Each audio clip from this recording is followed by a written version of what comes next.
सनातन काल के विराट और असीमित और अद्वितीय और अतुल्य परमेश्वर पिता को धन्यवाद देते हैं आज के इस महत्वपूर्ण समय के लिए जो प्रेमी प्रभु ने हम सबको दिया है। और हम प्रकाशित वाक्य के लगातार चलने वाले अध्ययन क्रम पर चिंतन और मनन कर रहे थे और हम अध्ययन कर रहे थे प्रकाशित वाक्य की किताब और उसका 16वां अध्याय, book of revelation chapter 16 and words 12 onwards. 12वें पद से हम इस बात पर विचार करेंगे और हमने इससे पहले 10वें पद और 11वें पद पर चिंतन किया था। परंतु इससे पहले कि हम परमेश्वर के वचन पर विचार करें, परमेश्वर से दुआ मांगे। स्वर्ग और पृथ्वी के बनाने वाले परमेश्वर, हम आपको धन्यवाद देते हैं। हमारी बुद्धि, हमारा ज्ञान छूछा और खाली है। हे पिता, आप हम पर अपनी दया होने दीजिएगा और महान परमेश्वर अपनी कृपा दृष्टि हम सब के ऊपर होने दीजिएगा प्यारे पिता, जिससे कि हम आपके दिल की बातें समझ सकें। हे सनातन काल के विराट परमेश्वर, आपकी बड़ी महिमा हो जावे। प्रभु, आप अपने वस्त्र के घेर में हमको छुपा लें। हमारी बुद्धि का तार पवित्र आत्मा के रास्ते पिता के हाथ में हो जाए और आप अपने दिल की बातें हमें कह दीजिएगा। यीशु, आपको धन्यवाद मसीह यीशु के नाम से मांगते हैं, आमीन आमीन आमीन। हालेलुया। अब हम चलते हैं 12वें पद पर। और छठवें ने अपना कटोरा बड़ी नदी फुरात पर उंडेल दिया और उसका पानी सूख गया कि पूर्व देश के राजाओं के लिए मार्ग तैयार हो जाए। छठवें ने अपना कटोरा नदी फुरात पर उंडेल दिया। ये वो फुरात नदी है।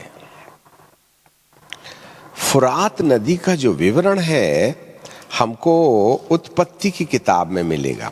जब परमेश्वर ने अदन का बगीचा लगाया था तो उस अदन के बगीचे को सींचने के लिए प्रभु परमेश्वर ने 4 नदियों को स्थापित किया था और वे चारों नदियां जो हैं आपको प्रकाशित वाक्य में मिलेंगी। प्रकाशित वाक्य की किताब और उसका 2 अध्याय और उसके 90 पद पर देखते हैं। और यहोवा परमेश्वर ने भूमि के सब भांति के वृक्ष जो देखने में मनोहर और फल खाने में अच्छे थे उगाए और वाटिका के बीच में जीवन का पेड़ और भले और बुरे के ज्ञान के पेड़ को लगा दिया। और उस वाटिका को सींचने के लिए एक महानद अदन से निकली और वहां से आगे बहकर 4 धाराओं में हो गई। पहली धारा का नाम पिसोन, यह वही है जो हवीला नाम सारे देश को जहां सोना मिलता है घेरे हुए है। दूसरा, उस देश का सोना चौखा और मोती सुलेमानी पत्थर मिलते हैं। और दूसरी नदी का नाम गिहोन और यह वह है जो क्रूश के देश में घेरी हुई है। और तीसरी नदी का नाम यदकेल है और यह वही है जो असूर देश के पूर्व की ओर बहती है। और चौथी नदी का नाम है फरात। ये 4 नदियों का विवरण उत्पत्ति की किताब में मिलता है। हम 3 नदियों को एज इट इज छोड़ देंगे, परंतु आज हम फरात नदी के पास चल पड़ेंगे। फरात वास्तव में, यदि अदन के बगीचे की फरात वही फरात है जिसको आज हम फरात नदी के नाम पर जानते हैं, तो ये जो फरात नदी है वो तुर्की के ऊपर से बहती हुई नजर आती है। इसमें पहले दो महत्वपूर्ण नदियां हैं जो आपस में संगम करती हैं। पहला ऊपरी हिस्से में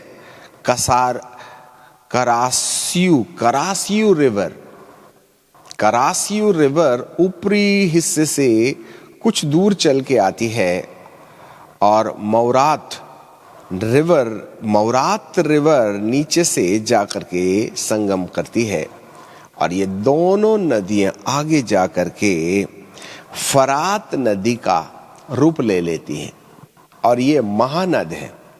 आपको मालूम है ये नदी जो तुर्की देश से निकलती है और वहाँ से निकल करके वह सीरिया में आती है, फिर इराक में आती है और ईरान के किनारे बहते हुए वह कुवैत की खाड़ी में जा मिलती है।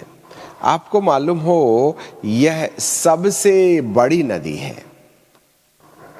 इस नदी की जो लंबाई है 2800 किलोमीटर लंबी है, 2800 किलोमीटर, और धरती की ये सबसे लंबी नदी है। इतनी लंबी नदी होने के बावजूद भी इसके साथ कुछ विशेष प्रकार की बातें सामने आती हैं। यदि आप इस फरात नदी के बारे में कुछ सीखें तो प्रकाशित वाक्य की किताब में मुझे निकालना होगा, जब 7वें स्वर्गदूत ने तुरही फूकी तो 9वां अध्याय मुझे निकालना होगा, जहां पर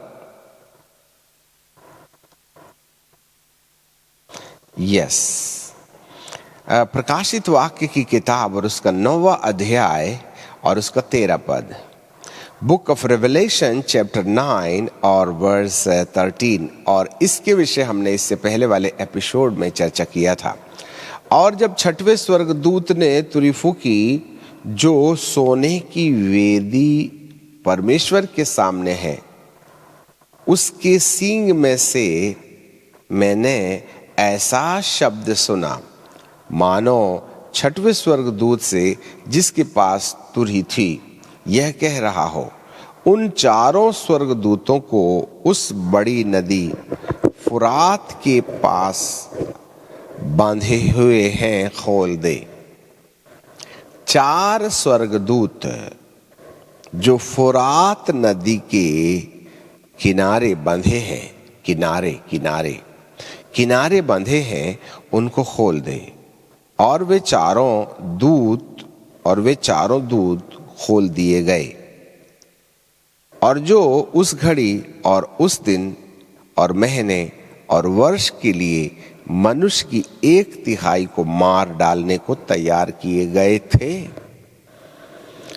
उस दिन नंबर 1, उस घड़ी नंबर 1, उस दिन नंबर 2, उस महीने नंबर 3, उस वर्ष नंबर 4 के लिए मनुष्यों की 1/3 को 1/3 वर्ल्ड मार डालने के लिए तैयार किए गए थे। अब ये 4 स्वर्गदूतों को योद्धा बना करके रखा गया है, जो फुरात नदी के सामने डीएक्टिवेटेड पोजीशन पर हैं। उनको बांध करके रखा गया है और उन्हें एक नियुक्त समय पर, एक घड़ी पर, एक दिन पर, एक महीने पर और एक वक्त पर, वर्ष पर उसको ये अनुमति दी जाएगी कि वे इस धरती के अंदर उस तबाही को लेके आए जिस तबाही के लिए परमेश्वर ने उनको बनाया ही है। ये सब प्री प्लान चलने वाली योजनाएं हैं। अब हम फिर से प्रकाशित वाक्य के अपने ओरिजिनल विषय पर आ जाएं, 16वें अध्याय पर और उसके 12वें पद पर। छठवें ने अपना कटोरा उंडेला और यहां पर भी 6वें स्वर्गदूत ने तुरही फूकी। अब ये आकस्मिक ऐसा हो गया है या फिर इसके पीछे कोई रहस्य है? वहां पर छठवें स्वर्गदूत तुरही फूंकते हैं, क्योंकि 7 मोहरों का तोड़ा जाना, 7 तुरहियों का बजाया जाना और 7 तुरहियों के बाद में 7वें स्वर्गदूत के बाद में 7 और स्वर्गदूत आते हैं जो 7 कटोरे उंडेलते हैं, जो विनाशकारी लीलाएं हैं। 7 मोहरें, जिसमें से छठवीं मोहर, 7 स्वर्गदूत जिसमें से छठवां स्वर्गदूत, और 7 कटोरे उसमें से छठवां कटोरा जरूर कोई ना कोई आपसी संबंध रखते हैं। क्योंकि प्रकाशित वाक्य के 9:13 में आपने देखा कि जब छठवें स्वर्गदूत ने तुरही फूंकी तो सोने की वेदी परमेश्वर के सामने है, उसके सींग में से एक ऐसा शब्द सुनाई दिया। जी हां, मानो कोई छठवें स्वर्गदूत से जिसके पास तुरही थी यह कह रहा हो, उन चारों स्वर्गदूत को उस बड़ी नदी जिसकी लंबाई 2800 किलोमीटर है, सबसे बड़ी नदी है ये, उस फरात नदी में बंधे हुए हैं, डीएक्टिवेटेड है। They were already in the existence but they are in deactivated position. उन्हें बना लिया गया है, अरबे फरात नदी के किनारे नियुक्त कर दिए गए हैं, परंतु अक्रियाशील दशा में। इससे ऐसे पता चलता है कि परमेश्वर को यह सब पहले से मालूम है। आखिर फरात नदी के पीछे क्या रहस्य है? जरूर कोई ना कोई रहस्य इसके अंदर पाया जाता है। यहां बाइबल बताती है, फरात नदी में वो कटोरा उंडेल दे और उसका जल सूख गया। अब यदि आप आज की ताजा हालात 2020 में यदि आप नक्शे पर जाकर के देखें तो तुर्की से बहती हुई ये बहुत बड़ी महानदी धीरे धीरे आती है सीरिया में। तो बहुत जगहों में डैम बनाए गए हैं और पानी को रोक दिया गया है सीरिया के अंदर, माफ कीजिए, तुर्की के अंदर। और इसके बाद थोड़ा और नीचे आने के बाद सीरिया में और बचे हुए 3-4 और डैम बनाए गए, जिससे कि उसका पानी वहां रिकलेक्ट हो गया। फिर उसके बाद में जब वह इराक के करीब आती है तो वह बहुत ही थोड़ा सा पानी अपने साथ लाती है। एंड देन जब वह कुवैत की खाड़ी में जाके गिरने की बात होती है तो वहाँ सूखी भूमि है, जैसे खेत गर्मियों में फट जाते हैं, उस नदी की मिट्टी और पानी भी कुछ ऐसे ही फट गया है। वह मात्र गहरी है, वह मात्र जमीन में उसके चिन्ह है, परंतु पानी का बहाव मानो समाप्त सा हो गया। और उसके थोड़े और नीचे चले जाएं तो वहाँ इराक है। इराक के किनारे किनारे इराक, और इसके बाद थोड़ा और नीचे चले जाएं तो ईरान के किनारे होने के बाद वह कुवैत की खाड़ी में जा पड़ती है। यदि इस फुरात नदी के इर्द गिर्द के देशों पर चिंतन करें तो वह तुर्की, सीरिया, इराक और ईरान को स्पर्श करते हुए, इन 4 देशों को स्पर्श करते हुए कुवैत की खाड़ी में सूख जाती है। अब बाइबल हमें बताती है कि 12वें अध्याय में, 16वें अध्याय के 12वें पद में, कि कटोरा जब उंडेला न तो फुरात नदी पर उंडेला और उसका जल सूख गया। ये बात तो 7 साल के महाक्लेश काल के आखिरी में होना चाहिएगा। और उन समयों में संपूर्ण फरात नदी सूख जाएगी, डैम का जल सूख जाएगा।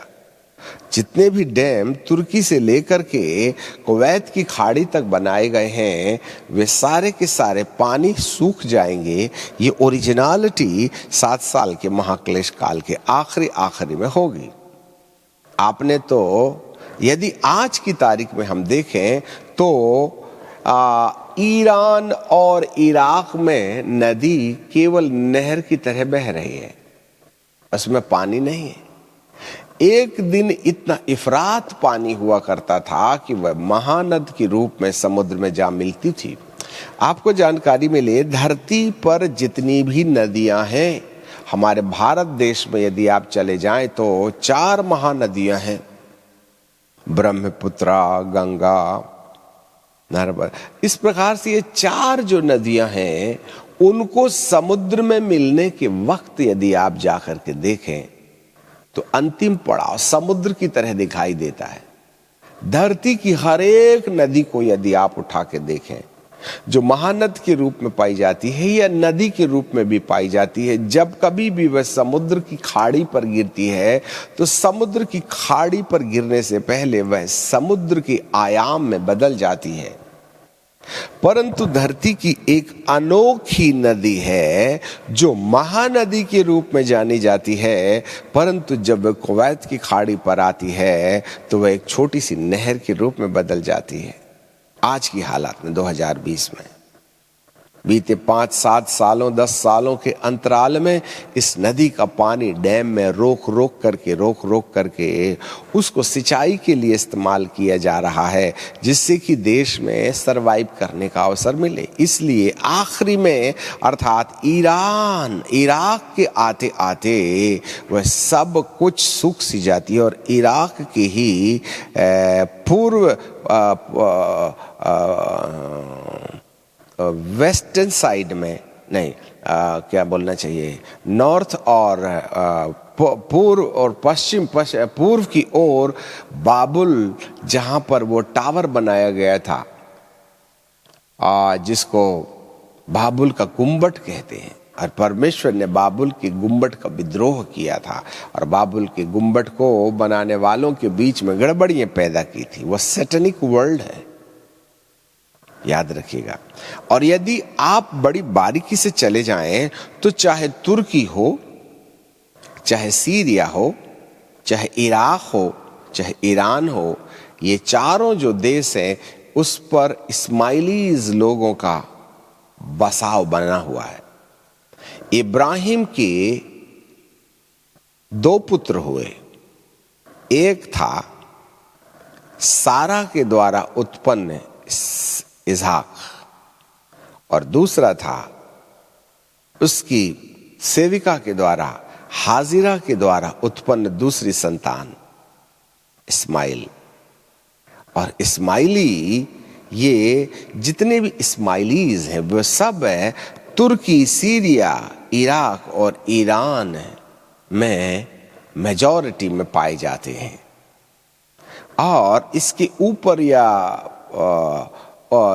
पश्चिम और दक्षिण ओर चले जाएं तो पवित्र नगर जेरूशलेम पाया जाता है। इजराइली और इस्माइली, इसहाक और इस्माइल के बीच में प्रारंभ से ही लड़ाई होती रही है। पैदा होने के पश्चात इन दोनों में जो युद्ध हुआ, अब्राहम बाबा को काफी तकलीफें झेलनी पड़ी। खैर, उस पर हम नहीं जाएंगे हिस्ट्री पर, परंतु जो बेस बनाया जा रहा है, एक ओर इजराइल है, दूसरे ओर इस्माइल है। और ये जो लड़ाई है उस वक्त से जब अब्राहम बाबा धरती पर जिंदा थे उस समय से लड़ती चली आ रही है और उसकी भयानकता आज भी धरती के अंदर पाई जाती है। इस्माइलियों और इजराइलियों के बीच में होने वाले युद्ध है, इस्माइलियों और इजराइलियों के बीच में होने वाला बैर आज भी कायम है। इसलिए फुरात नदी के किनारे जो भी इस्माइलीज लोग बसे हुए हैं वे तुर्की, सीरिया, इराक और ईरान में दिखाई देते हैं। और फरात नदी इसी ओर इशारा देती है। अब यहां पर एक भविष्यवाणी प्रत्यक्ष होती है।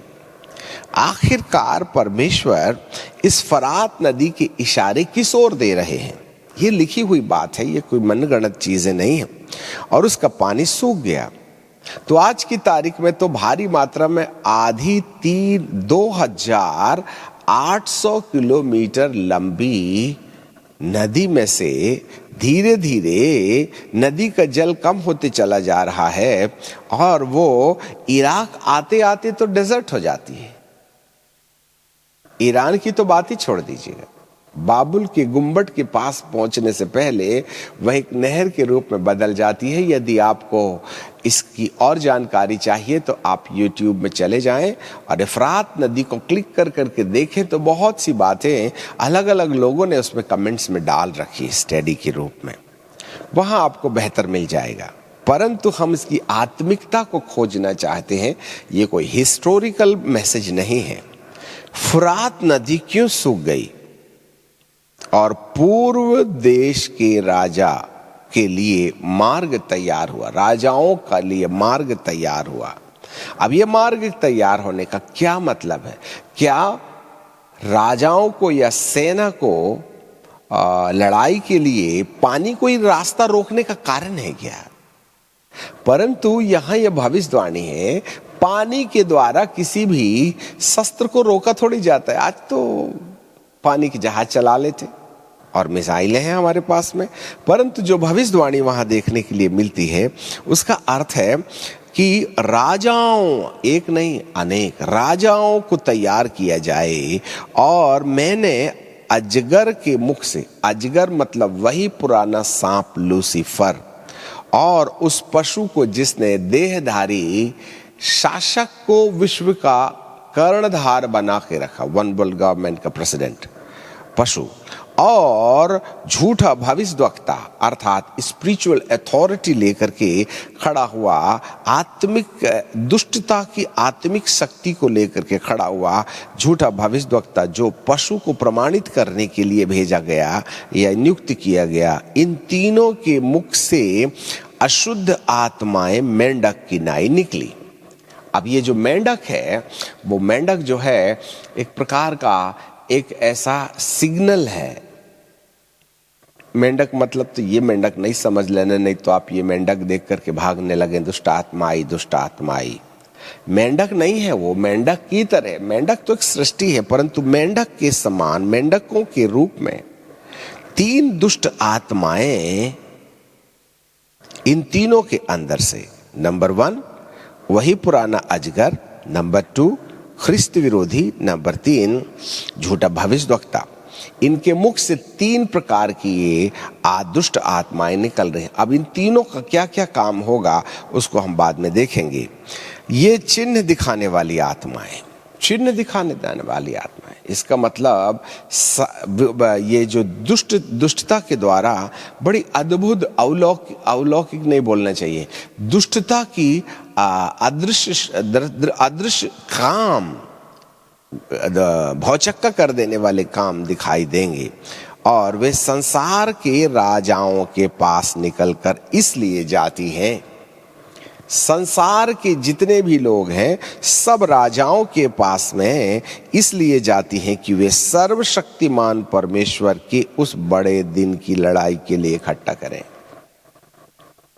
सर्वशक्तिमान परमेश्वर की लड़ाई, अब ये सब प्री प्लान है, ये लड़ाई परमेश्वर की ओर से लड़ी जाएगी, परंतु इस लड़ाई को किस तरीके से रचा जाएगा यह हमारे लिए सबसे बड़ा विषय है। परमेश्वर उस बड़े दिन की लड़ाई के लिए इकट्ठा करे। देख मैं चोर की नाई आता हूं, अभी इसको छोड़ देंगे। ये लड़ाई किसके किसके बीच में होगी, यह सबसे बड़ा प्रश्न है। इस लड़ाई का केंद्र बिंदु क्या होगा? अब हम आ जाते हैं, आपको मालूम होवे, यदि आप उत्पत्ति की किताब के अनुसार आदन के बगीचे को दूसरे अध्याय में जैसा हमने पढ़ के देखा, उसका केंद्र बिंदु जो था वो था जीवन का पेड़। यदि आज हम इन चारों नदियों को धरती पर उसी नाम से जाने जिस नाम से उत्पत्ति की किताब में लिखा था, तो बाइबल हमें बताती है ये जो पहली जो दो नदियां हैं, गीहोन एंड पिसोन, ये गीहोन और पिसोन नदियां ये मिस्र देश के अंदर बहती नजर आती हैं। गीहोन एंड पिसोन दो नदियां हैं। और हिदकेल और फरात तुर्की से निकल के आती है, और हिदकेल जो नदी है वो जो दो नदियां हमने बताई थी, मुरात रिवर से थोड़ा नीचे बह करके वो कुवैत की खाड़ी में जाती है। आगे जाकर के दोनों, चाहे फुरात नदी हो चाहे यदकेल नदी हो, ये कुवैत की खाड़ी में जाकर के गिरती हैं। और ये तीसरी नदी जो है फुरात है, और चौथी नदी जो है यदकेल है एंड फुरात है। यदकेल नदी 1800 किलोमीटर लंबी है, परंतु फुरात नदी 2800 किलोमीटर लंबी चौड़ी है।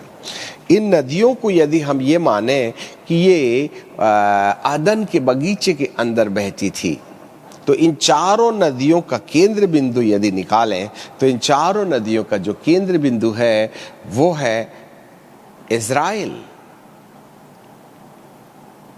जहां पर जीवन के पेड़ और भले और बुरे के पेड़ होने को लगाया गया था, बगीचे के ठीक बीचों बीच।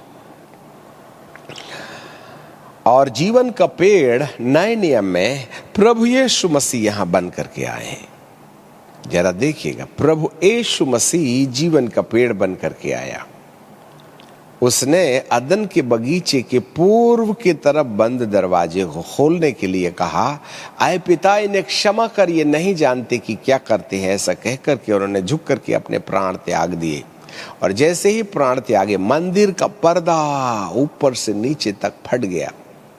ये वो मंदिर का पर्दा है जिसमें कोई भी व्यक्ति पवित्र स्थान और महापवित्र स्थान में प्रवेश नहीं कर सकता था, याजकों को छोड़ करके। उसको यदि हम देखें तो अदन के बगीचे के दरवाजा भी एक ही दरवाजा था, पूर्व की तरफ था। यदि आप मिलाप वाले तंबू में जाएं तो उसके 3 भागों में से महापवित्र स्थान, पवित्र स्थान और आंगन, और इसका भी दरवाजा पूर्व की तरफ खुलता था। और जब सुलेमान ने जो मंदिर बनाया तो उस मंदिर का भी दरवाजा पूर्व की ओर खुलता था। आंगन ओपन प्लेस थी, परंतु पवित्र स्थान और महापवित्र स्थान को मंदिर के रूप में जाना गया। यहाँ पर भी याजकों को छोड़ करके और कोई नहीं जा सकता था, बाकी सबको बाहर रहना पड़ता था। परंतु प्रभु यीशु मसीह ने कहा, ऐ पिता, मैं अपनी आत्मा तेरे हाथों में, गलगथा की पहाड़ी पर प्राण दे रहे हैं। और मंदिर का पर्दा यरूशलेम में, जिसको फिर माफ कीजिएगा, जिसे सुलेमान राजा ने बनाया था, वो पर्दा ऊपर से नीचे तक फट गया। इसका क्या संकेत है? वो अदन का बगीचा जिस पर करूब खड़े थे, वही मिलाप वाला तंबू जिस पर नीला पर्दा, जिसमें 4 रंग के पर्दे डले हुए थे, वही पवित्र मंदिर जिसे सुलेमान ने बनाया था, उस पर भी बड़ा पर्दा डला हुआ है, उसमें कोई अंदर नहीं जा सकता है। यीशु मसीह ने अपनी मृत्यु के द्वारा उनके सारे पर्दों को फाड़ दिया। जितने भी लोग अदन के बगीचे के बाहर हैं, वे सब अंदर आ सकते हैं। तब यीशु कहते हैं, मैं दरवाजा हूं, आई एम द डोर, मेरे बिना कोई पिता के पास नहीं पहुंच सकता।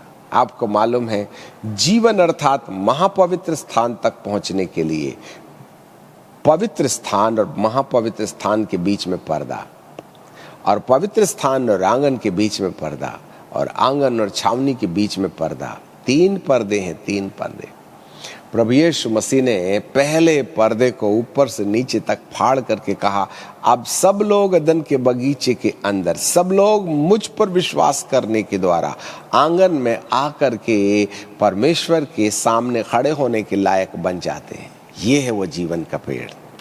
परंतु एक बात याद रखना है, इसी जीवन के पेड़ के बाजू में भी प्रभु ने भले और बुरे का ज्ञान देने वाला वृक्ष भी लगा के रखा था, जो 9वें पद में लिखा, यहोवा परमेश्वर ने भूमि से सब भांति के वृक्ष देखने में मनोहर, जिसके फल खाने के योग्य थे, वाटिका के बीच में जीवन के वृक्ष को और भले और बुरे के ज्ञान के वृक्ष को लगाया। अब दोनों की दोनों पेड़ जो हैं यरूशलेम के अंदर है। यदि आज की ताजा हालात पर देखें तो जीवन के पेड़ और भले और बुरे के पेड़ को दोनों की दोनों हम इज़राइल में देख सकते हैं। ये मंदिर जब ढा दिया गया यीशु मसीह की मृत्यु की 70वीं एडी के बाद, तब पवित्र स्थान और महापवित्र स्थान इस्माइलियों के कब्जे में चला गया, और माफ कीजिएगा, आंगन और पवित्र स्थान इस्माइलियों के कब्जे पर चला गया, जहां उन्होंने अपने लिए गुंबद बना लिया, और महापवित्र स्थान इजराइलियों के कब्जे में है। और आज इजरायली समुदाय की पूरी तैयारी है कि जैसे कि हमको पवित्र स्थान और महापवित्र स्थान जो इस्माइलियों के अधिकार क्षेत्र में चला गया है, जब तक हम उसको अपने अधिकार में ना ले लेंगे, तब तक जो है हम उस मंदिर को, जहां पर इसहाक को बलिदान करने वाली, यही वही टोरिया है, पहाड़ है, जहां पर इसहाक को बलिदान करने के लिए अब्राहम ने वेदी बनाई थी, इसी भूमि के लिए युद्ध हो रहा है, याद रखिएगा। और आज धरती की हर एक ताकतें इस्माइलियों और अर्थात इजराइलियों और फलस्तीनियों को आपस में जोड़ने के लिए भरसक कोशिश की गई, परंतु इस प्रकार की कोई भी नीति रीति नहीं बन पाई है, याद रखिएगा, क्योंकि इन दोनों के बीच में घमासान लड़ाई एक छोटी सी जमीन के कारण। ये तो इस्माइल और इसहाक के बीच में भी युद्ध था, जब बाबा इब्राहिम धरती पर थे। ये जीवन का पेड़ और भले और बुरे का पेड़ है। अब यदि आप इन चारों नदियों को केंद्र बिंदु करें तो इजराइल आता है। इसका मतलब है जरूर जहां जीवन का पेड़ है वहां भले और बुरे का पेड़ है। इन दोनों भले और बुरे के पेड़ और जीवन के पेड़ के बीच में युद्ध होगा। वास्तव में देखा जाए तो ये दोनों इब्राहिम की संतान हैं। They are the children of Abraham। जब हाजिरा को इब्राहिम के द्वारा वंशज हुआ जिसका नाम इस्माइल रखा गया, तो बाइबल के अनुसार ऐसे समय में सबसे बड़ी समस्या सारा के लिए यह हुई कि बाइबल हमें बताती है हाजिरा सारा को चढ़ाने लगी और सारा के हक को अपना समझने लगी। ऐसे समय में सारा के दिल में एक जलन भाव पैदा हुआ और वह परमेश्वर के सन्मुख बार बार रोया करती थी। और एक वक्त आया कि परमेश्वर ने अपने वचन की प्रतिज्ञा के अनुसार, पहले तो बाबा अब्राहम ये सोचते थे कि इस्माइल ही मेरे घर का अधिकारी होगा, तब परमेश्वर कहते हैं नहीं नहीं नहीं नहीं, ये तो तेरे ही वंश में पुत्र उत्पन्न करूंगा। तब सारा के ऊपर परमेश्वर ने दया किया। 3 स्वर्गदूत बांज वृक्ष के नीचे अब्राहम तंबू लगा के बैठा था, तहां संदेश मिला और इस्माइल के 13 साल के बाद इसहाक को परमेश्वर ने जन्म दिया।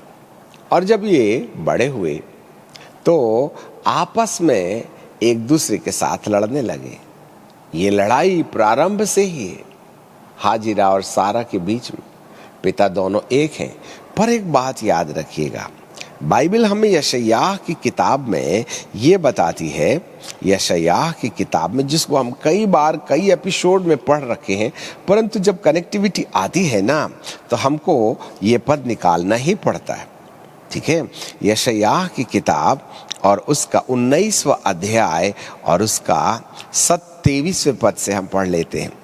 उस समय मिस्र और अशुर जाने का एक राजमार्ग होगा। अब जरा देखिए, मिस्र कहाँ है?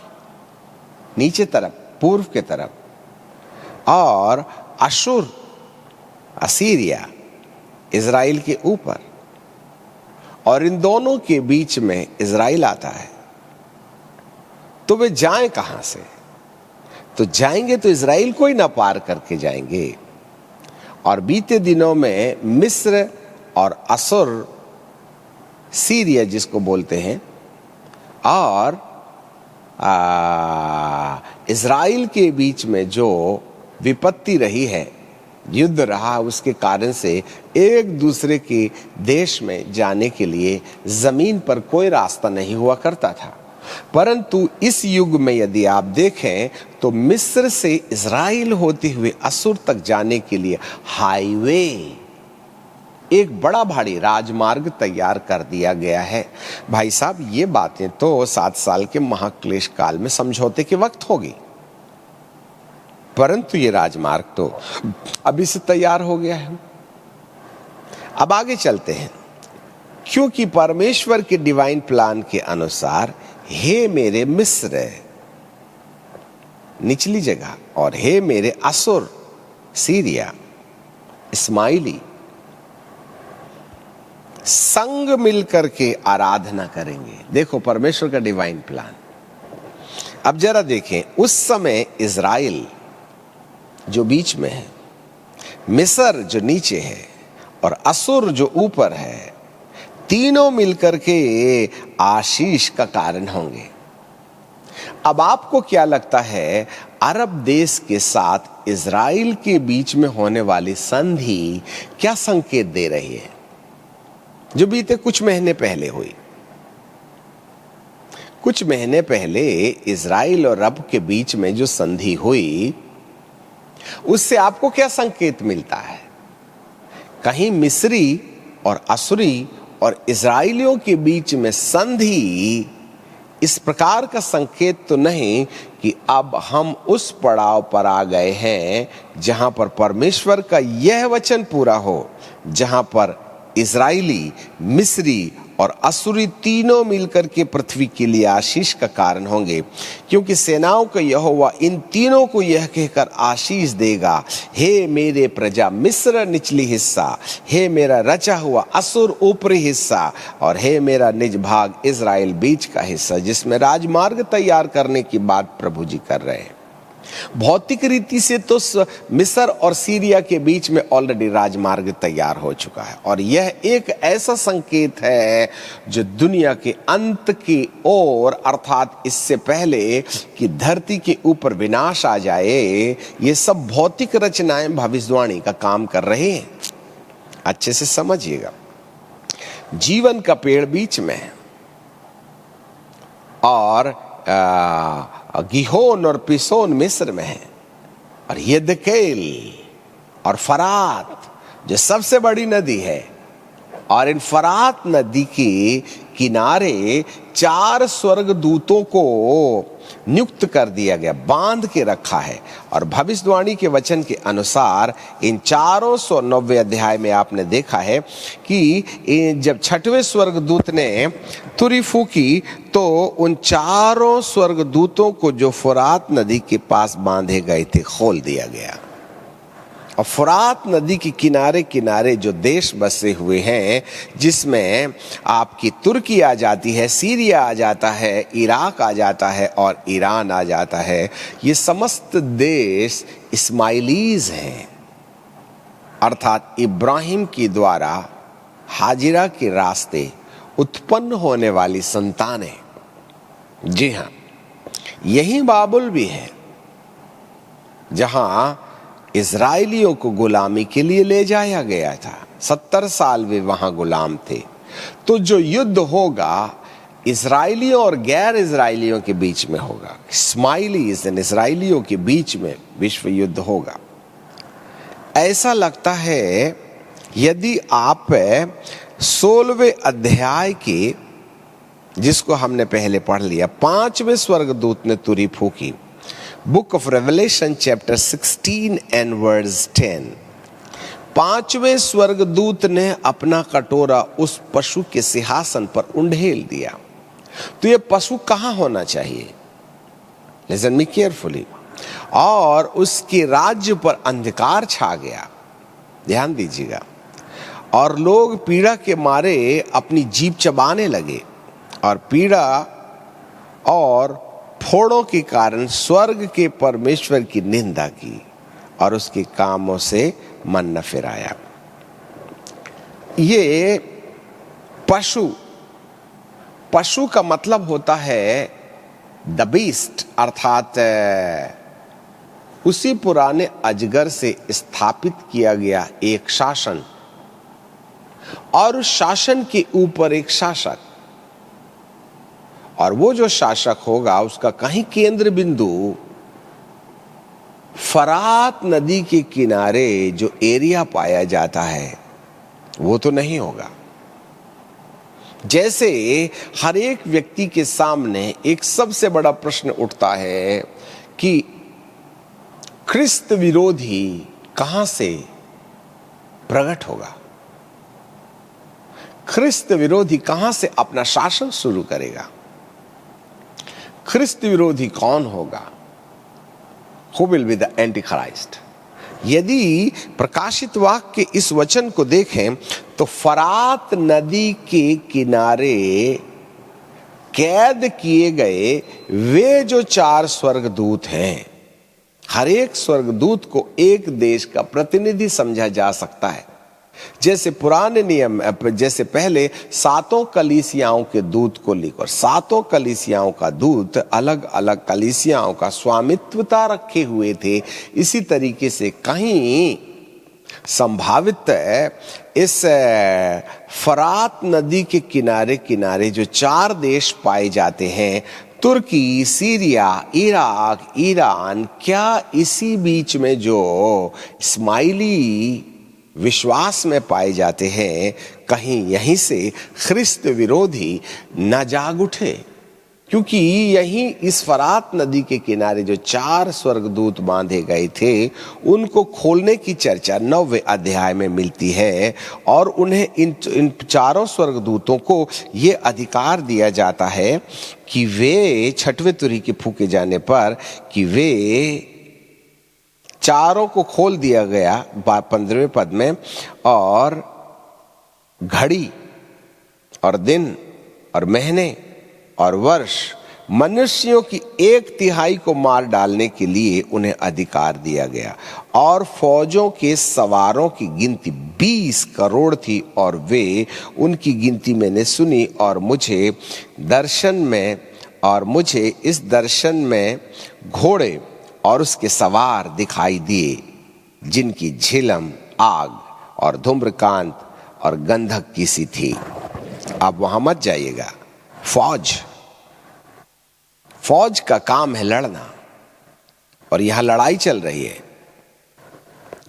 ये धरती की 1/3 नष्ट करने के लिए बाइबल कहती है कि उस पुराने अजगर के मुंह से और ख्रिस्त विरोधी के मुख से और झूठे भविष्यवक्ता के मुख से मेंढक के समान 3 दुष्ट आत्माएं निकलती हैं जो पृथ्वी के हरेक राजाओं के पास में जाकर उनको परम प्रधान परमेश्वर के विरुद्ध, सर्वशक्तिमान परमेश्वर के उस बड़े दिन की लड़ाई के लिए इकट्ठा करते हैं। जरा देखिएगा किस तरीके से सब बातें परमेश्वर ने लिख रखी है और वो मैदान भी लिख रखा है जहां पर यह भयानक लड़ाई होने वाली है। जी हां, 4 तुर्की, सीरिया, इराक, ईरान, सीरिया। यहां पर प्रभु जी का वचन बताता है यही वह सिंहासन है जिस पर उसे 5वें ने कटोरा उंडेल रखा था। इससे ऐसे पता चलता है इज़राइल और फरात नदी के किनारे किनारे जो भी देश पाए जाते हैं, इन दोनों के बीच में युद्ध का कारण होगा और संपूर्ण दुनिया इस 2 भागों में बदल जाएगी। और इसकी शुरुआत उस समय होगी 7 साल के महाक्लेश काल में, जब देखो ये जितना भी आपको सोचना है, जब तक धरती पर कलीसिया है 3रा विश्व युद्ध नहीं होगा। तीसरा विश्व युद्ध को रोकने के लिए विश्वासियों का समूह धरती के अंदर में परमेश्वर के सामने खड़ा हुआ है। जब पवित्र आत्मा कलीसिया के साथ उठा ली जाएगी, तब जो वीरानियत का संसार इस धरती पर होगा, वहां जब 7 साल का महाक्लेश काल होगा, उस 7 साल के महाक्लेश काल के आखिरी में तृतीय विश्व युद्ध होगा। इसलिए आप ये भूल जाइए कि आज राजनीतिक या वर्ल्ड न्यूज़ के आधार पर हम कह सकते हैं कि तृतीय विश्व युद्ध के कगार में आ गया। परंतु एक बात बता दें, यदि हर व्यक्ति की कल्पना तीसरे विश्व युद्ध की है तो यह विश्व युद्ध नहीं होगा जब तक कलीसिया है, जब तक यीशु मसीह नहीं आ जाता। और जैसे यीशु मसीह आएंगे, कलीसिया उठाई जाएगी, उसके तुरंत बाद एक शासक इस धरती के अंदर में सारी दुनिया को अपने अधिकार में लेकर के चलेगा और वह इतनी शांति स्थापित कर देगा कि लोग उसको ईश्वर बना बैठेंगे। और यह काल 3.5 साल तक चलता रहेगा।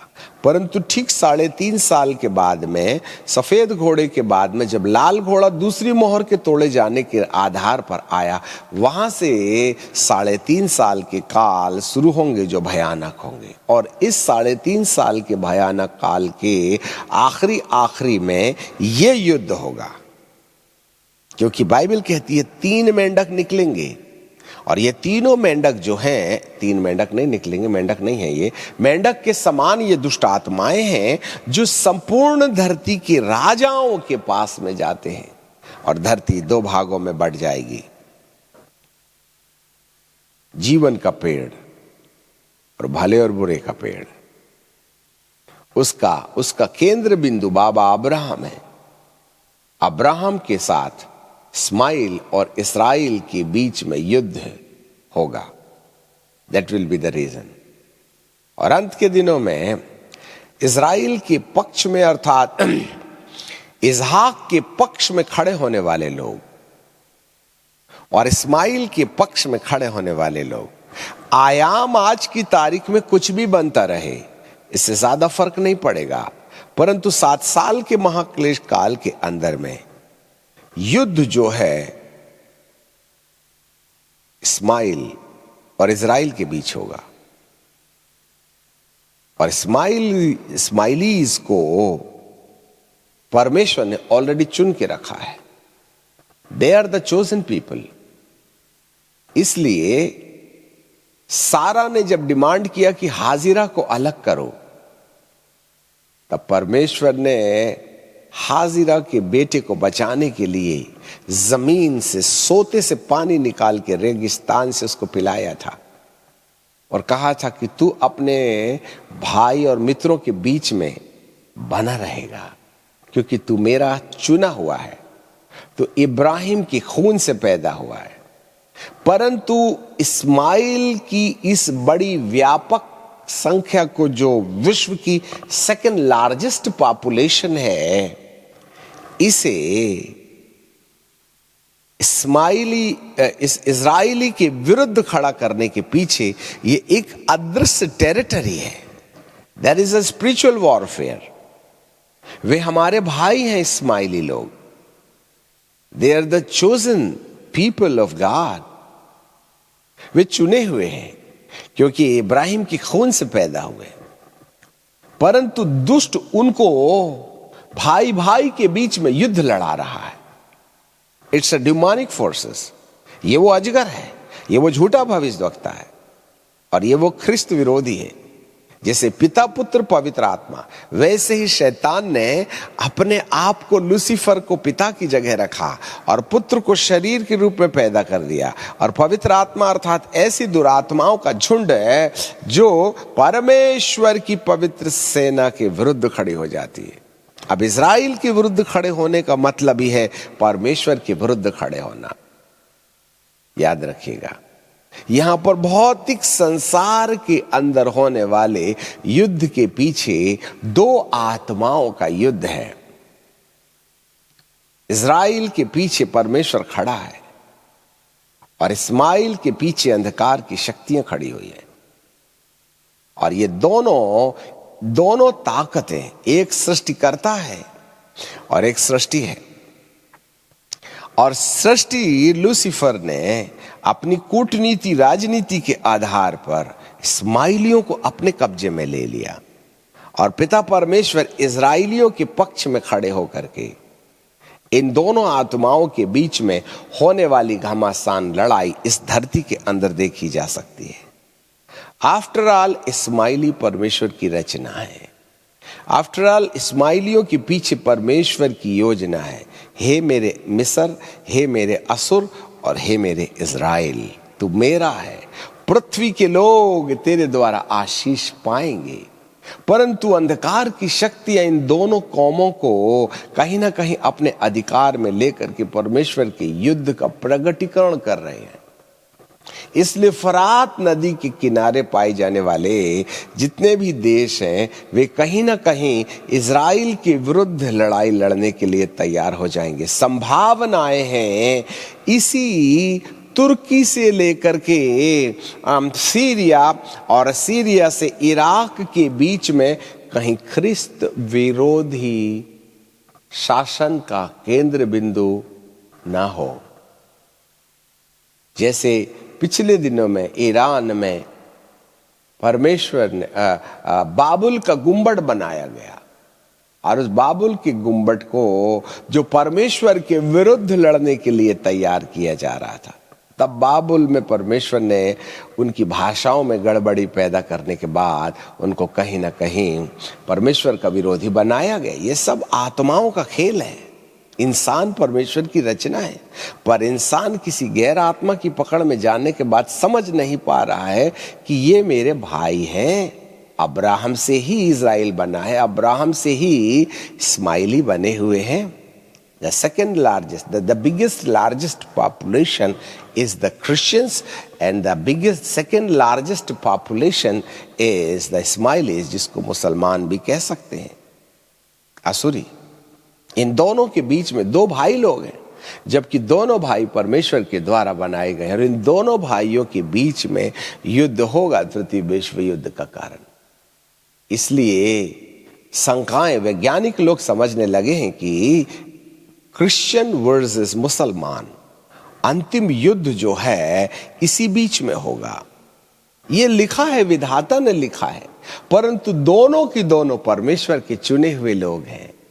हे मेरे असुर मिस्र इज़राइल, तू मेरा है। आखिरकार परमेश्वर इन दोनों भाइयों के झगड़े के बीच में कहीं ना कहीं शांति स्थापित करेंगे और दुष्ट को, जो उसकी प्रजा के ऊपर, इस्माइलियों के ऊपर अधिकार जमा के रखा हुआ है, उससे वे कहीं ना कहीं परमेश्वर के योजना के अंतर्गत उन्हें अपने साथ ले आएंगे, ऐसे बाइबल कहती है। देख मैं चोर की नाई आने वाला हूं और अपने अपने वस्त्र की चौकसी करो। इसको हम बाद में देखेंगे। अब आज की तारीख में जो कुछ भी 7 साल के महाक्लेश काल में होगा, उसके 7 साल के महाक्लेश काल के, यीशु मसीह के आने के पहले भी 7 साल के महाक्लेश काल के समान घटनाएं घटेंगी, जिससे कि आप जान सकेंगे कि हमारे प्रभु यीशु मसीह के आने के लिए कितना समय बाकी है। आज मिस्र और सीरिया के बीच में राजमार्ग तैयार हो गया है।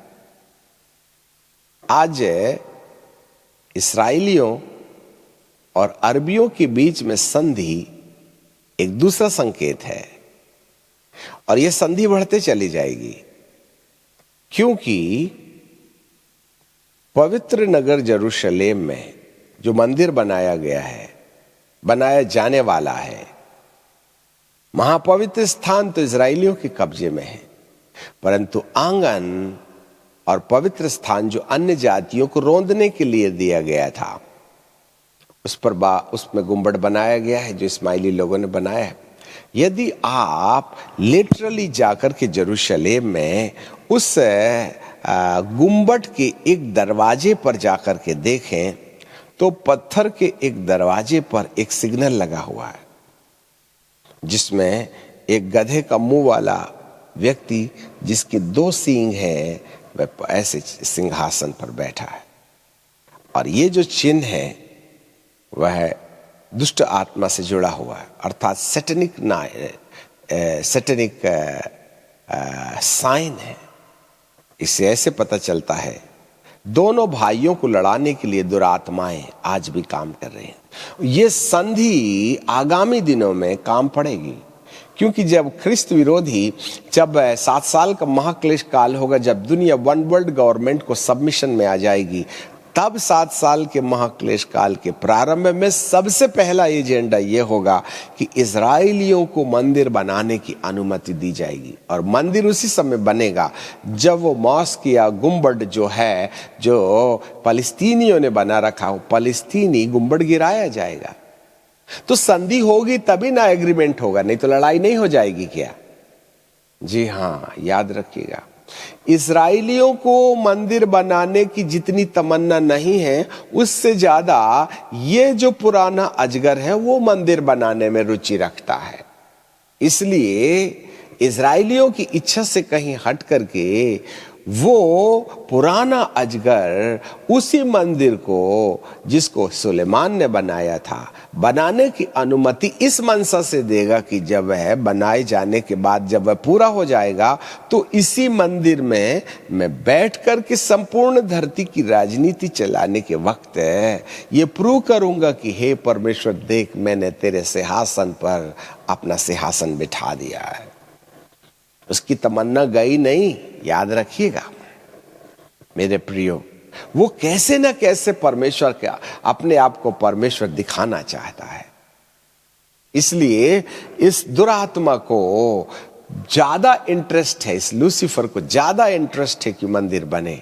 और जब मंदिर बन के 3.5 साल में श्वेत घोड़े के शासन में पूर्ण हो जाएगा, तब जो है आपको जानकारी मिले, तब जो है यही विश्व का एक सरकार का प्रतिनिधि वो आकर के कहेगा, इस मंदिर में, महापवित्र स्थान में मेरे लिए तुम सिंहासन लगाओ और वहां वाचा के संदूक के ऊपर मेरा कंप्यूटर रखो, और उस कंप्यूटर का नाम है द बीस्ट, पशु।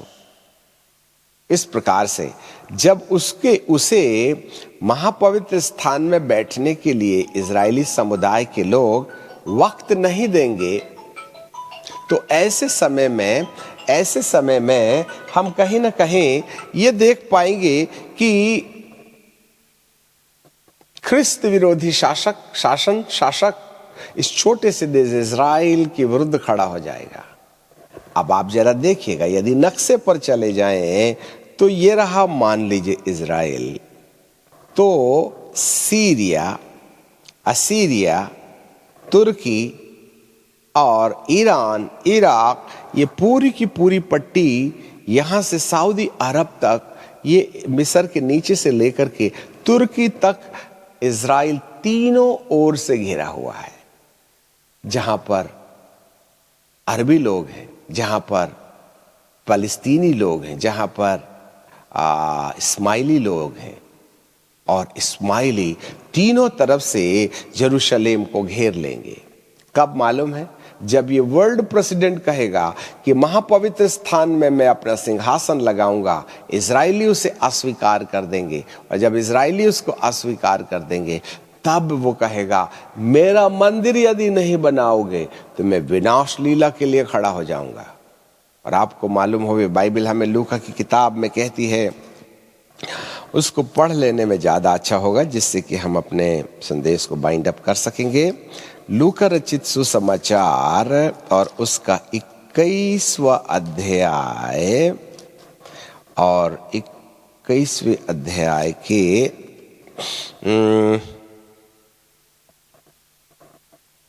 20वें पद में, और जब यरूशलेम को सेनाओं से घेरा हुआ देखो तो जान लेना कि उसका उजड़ जाना।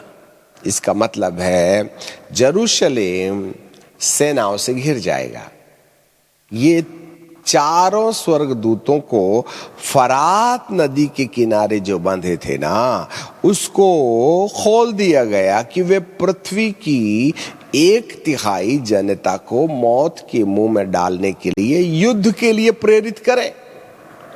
फिर यहां पर है बाइबल सातवें स्वर्गदूत जब सातवां कटोरा छठवां कटोरा उंडेलते हैं तो फुरात नदी पर उंडेल देते हैं, और उस वक्त 3 दुष्ट आत्माएं निकलती हैं जो राजाओं के पास इसलिए भेजी जाती हैं कि वे इज़राइल के विरुद्ध खड़े होने के द्वारा सर्वशक्तिमान परमेश्वर के बड़े दिन के लिए तैयार की जाएं, जहां इन दोनों के बीच में होने वाले युद्ध में अंधकार की सत्ता की पकड़ को मानव जीवन के अंदर से वे समाप्त कर सकें। जी हाँ, यदि हम यीशु के आगमन के पहले आज की चर्चा देखें तो तुर्की से लेकर के सीरिया से लेकर असीरिया से लेकर के इराक से लेकर के ईरान तक इज़राइल का नक्शा जमीन से मिटाने का सपना देख रहे हैं। ये तो बाद में होना चाहिए था, तो पहले क्यों हो रहा है? इससे ऐसे पता चलता है अरमागीदोन की जो लड़ाई है। आगे हम चले जाते हैं। 16वें पद में लिखा है, book of revelation chapter 16 and verse 16 है, उन्होंने उनको उस जगह इकट्ठा किया जो इब्रानी में अरमागीदोन कहलाता है। अब ये अरमागीदोन कहां है, इसके विषय में आज हम बात नहीं करेंगे। अरमागीदोन ये तृतीय विश्व युद्ध है। फरात नदी की तरफ से लेकर अरबन देश की तरफ से सेनाएं एक छोटे से देश इज़राइल के विरुद्ध हो जाएगी। यही था जीवन का पेड़। लड़ाई अदन के बगीचे में ही होने वाली है। लड़ाई जो है अदन के बगीचे के अंदर होने वाली है। ये चारों नदियों के बीच में ही महायुद्ध होने वाला है, जिसका केंद्र बिंदु यरूशलेम है। और यरूशलेम को जब तीनों तरफ से घिरा हुआ देखो तो जान लेना कि उसका विनाश निश्चय है। प्रजा की शक्ति टूटते टूटते समाप्त हो जाएगी। इतना घमासान लड़ाई होगा। पर लड़ाई के अंत में क्या होगा उस विषय को अभी हम नहीं छेड़ेंगे। यदि आप जो कुछ भी 7 साल के महाक्लेश काल में होने वाला है उसका सपना यदि वास्तव में देखना शुरू करें तो उसकी तो पूरी की पूरी तैयारियां यीशु के आगमन के पहले साफ दिखाई दे रही हैं। आज का माहौल ऐसा है। इससे ऐसे पता चलता है कि अब हम दुनिया के अंत की कगार में पहुंच चुके हैं। We are in the end of end time. Any time Jesus can come and appear in the mid heaven. क्योंकि 7 साल के सारे एविडेंसेस अब हमें दिखाई देने लगे, जो अंत के दिनों का संकेत है। पिता परमेश्वर आपके मन की आंखों को खोले और ज्ञान और प्रकाश की आत्मा दे, और आप अपने जीवन की तैयारी करें। और ऐसे समय में प्रभु कहते हैं, सावधान, अपने अपने वस्त्र की चौकसी करते रहना। अब हम अगले एपिसोड में वस्त्र की चौकसी के मामले में क्या मतलब है, कैसे अपने वस्त्र की चौकसी करेंगे हम, how we can purify our garment. पिता आपको आशीष दे। हम लोग दुआ मांगे। सनातन काल के विराट परमेश्वर, हम आपको धन्यवाद देते हैं, आपकी आराधना, आपकी स्तुति और तारीफ करते हैं। प्यारे पिता, आज आपने हमें सब बातें जो पहले से बता रखी थी उसको एक दूसरे से जोड़कर रस निचोड़ने का अनुग्रह दिया। बाप, हम आपको धन्यवाद देते हैं, आपको महिमा और आदर देते हैं। सांकेतिक रूप में सारी धरती के अंदर होने वाली घटनाएं आपके सुसमाचार की सच्चाई को प्रकट करती हैं। हे प्रभु, हम आपको धन्यवाद देते हैं। यीशु नासरी के नाम से मांगते हैं, आमीन, आमीन।